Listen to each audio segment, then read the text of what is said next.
Come say hi. This is my beautiful fiance, everybody. Danielle.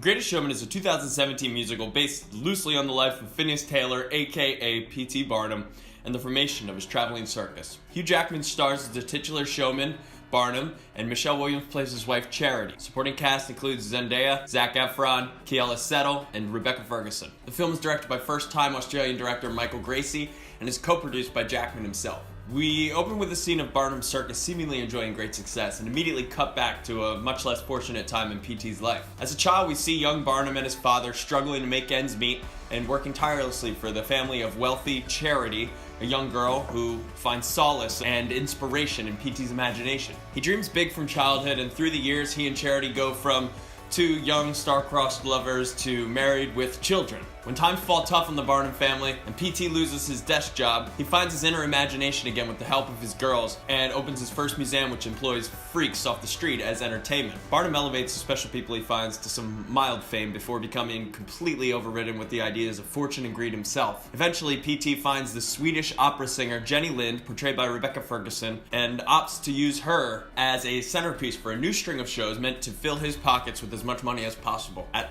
the risk of everything that he's already built up thus far. The Greatest Showman sets out with good intentions and is filled with incredibly captivating, modern, pop-esque type music, penned by La La Land lyricists Benj Pasek and Justin Paul. The musical numbers are engaging and fun and will leave you humming the tunes all day. Unfortunately, the music is the strongest aspect of Showman. It fails to really ever achieve a conceivable plot and sort of loses its way halfway through. Zac Efron plays young mentee to Barnum, Philip Carlyle, who's an entirely fictional character, as is his love interest, Zendaya's character. The relationship between the two never really feels very believable, and it feels almost forced upon us, and there's almost no point to it in the story other than a small subplot. The fictionalizing of Barnum's life, many aspects of it, feels a little bit forced and unreasonable, especially considering the shutting down of his circus last year, 7 months prior to the release of this film. I think it did leave a little bit of a sour taste in people's mouths, and then when we see a movie fictionalizing him as sort of an American hero,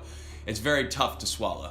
A lot of the tropes in this have been seen numerous times before, and many of the plot elements feel used and tired, so story-wise we're given next to nothing new or exciting. That being said, Michelle Williams and Jackman do deliver all-star performances, and some of their bits together are actually the best parts of the entire movie.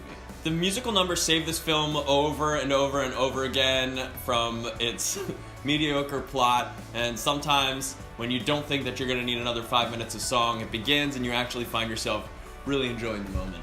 All of the fun that we have through the showmanship of the showman does allow us as viewers to kind of forgive the half-composed plot and just really lose ourselves in an immersive, musical, fun experience. As one of the more enjoyable theater experiences this year, The Greatest Showman does have glaringly obvious plot issues, but it makes up for it in raucous fun. Any lover of a good musical will have a blast with The Greatest Showman. I have to say though, if you aren't a big fan of musicals, maybe sit this play out. The rest of the film doesn't quite compensate if you're not enjoying the musical numbers. That's it for me, guys, from the Brown Couch. My name is George Crow. As always, I thank you so much for checking out my channel. If this is your first time here, hit subscribe, leave a comment down below, click thumbs up, and share this video. I want to know what you guys thought, so hit me up in the comment section and let me know if you agree or disagree with my thoughts on The Greatest Showman. It's all subjective. Thank you again, guys, for joining me for another review from my Brown Couch. My name is George Crow, signing out.